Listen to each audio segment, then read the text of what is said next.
Ahojte. Ahojte. Tak dneska máme pre vás pripravený program večerný. Zas raz večerný program, máte sa na čo určite tešiť. Prišli sme sa pozrieť na západ slnka, na takú jednu pláž. Mala by byť buď prvá alebo druhá najkrajšia, tak uvidíme, či to bude zač. Volá sa Caron Beach. Tak uvidíme, je to taký veľká rieka v tvare hada, tak vám to potom ukážeme. Je to tu pekné, keď sa chcete dostať na pláž, tak musíte prejsť vlastne takým mostom cez rieku, takže sledujte, je to veľmi nice.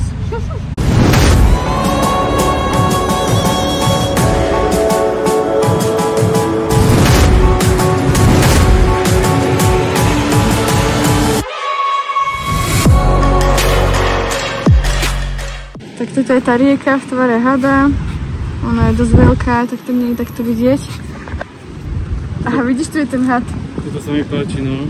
To je pekné. Už na motorke videl, že Kříky sú všade.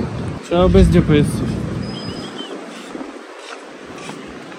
Veľa ľudí cestou, čo sme si všimli na motorke, keď sme išli. Fakt, že toto je veľmi asi populárna pláž, lebo strašne dlhá a zahustená riadne ľuďmi.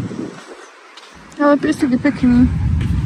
Taký jemný. Veľká fakt tá pláž je veľká, dlhá. Ako na všetkých plážach, tak aj na tejto sú takéto zábavky hociaké. Šiel by si? Čo ja viem, bol som raz. Neviem, či to je také super extrémny zážitok. Najprv ťa máš do zem a potom ešte tam pekne prti do hlavy celú jazdu. Pozri, ako tam plynie.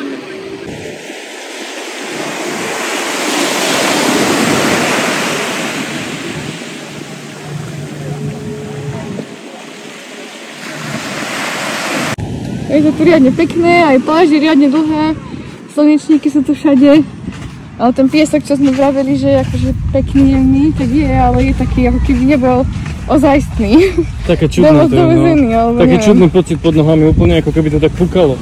No. Nie, že sa človek tak úplne že zabára, alebo niečo, ale až fakt ako keby to je také pukanie. Pekné veľmi. Ale musíme stihnúť ešte jednu pláž. Kde mám ešte tu ukázať, tá sa volá Freedom Beach. A obidve by mali byť tak smerované, že uvidíme západ slnka, nie? Presne tak. Tak, ideme na to, sme zvedaví. Nečakal som, že táto pláž bude taká veľká. Celú ju určite nemáme šancu prejsť, lebo to je úplne dlhánske, ale prejdeme sa aspoň trošku popri tom hadovi. Ale pekné. Toto sa mi vždy páči, ako sa v tej Ázii vedia s tým vyhrať proste, že iba taký vstup na pláž, človek by si povedal a oni si dajú tak záležať, aby to spravili takého draka. Či teda, pardon, hada. Ale vyzerá to... Hlavu má ako drak. No, čo to vám pripomína? Hada alebo draka?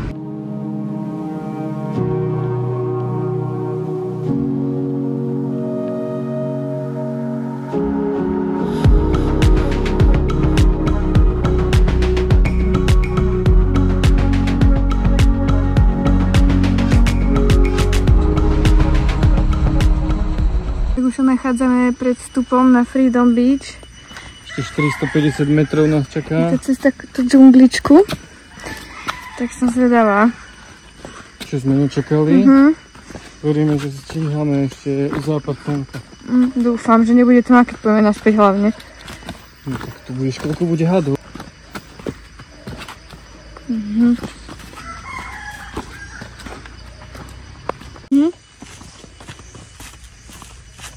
Tak tá cesta nám tako nevyšla.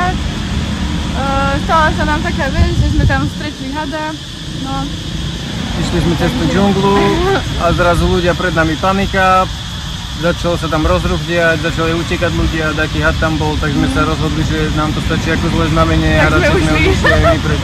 A už ďalej trošku, sme boli zlaknutí, tak sme sa tu zastavili, že vám to nahráme, takže ideme pozrieť ešte na tú poslednú zastávku. To je to. Opäť 100 metrov zabočte doprava na Bangla Airborne.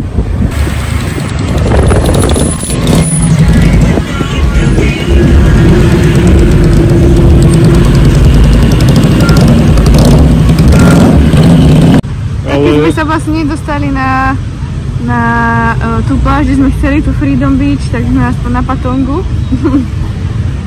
Patong Beach. Čo vravíš? Pekné, pekné. Je to tu ako pred 5 rokmi. Len možno viac ľudí. No, presne.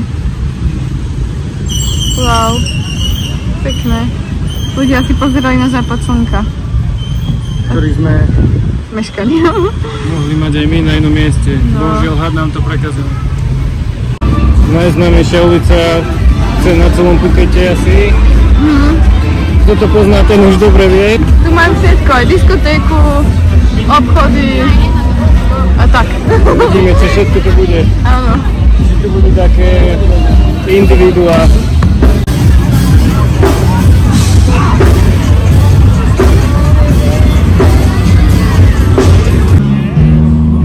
Ešte asi málo hodín, ale toto, čo sú vlastne tieto piče, tak večer sa to zvrhne a tam tancujú ženy okolo toho. Je to tu divoké, no prišli sme asi príliš skoro. V tomto klube sme boli pred 5 rokmi. Čakali sme, že toto bude živšie trošku, že to budú individuá. Už nám tu ponúkajú takéto hociaké maybe later. Na kameru to ako nechcú ukazovať, hneď ako videl kameru, tak to stiahol preč. Môžete sa tu aj najesť, tu napravo majú aj street food. Ale nebaví nás to tu veľmi, lebo je tu veľa ľudí a je to také no. Ešte aj tak málo hodín na to, čo sme vám chceli ukázať. Videli sme tu veľa starších pánov s mladými ladybojmi.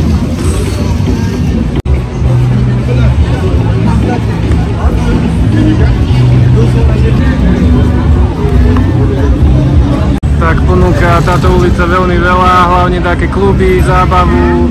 Tu sú také gentleman klub, bohvie, čo tam majú zaštovky pre ženy, pre chlapov. A takéto pasce tu sú doslova na každom rohu. Na každom rohu vám tu núkajú takto šišu a zo šiši sa to zvrhne na neviem čo.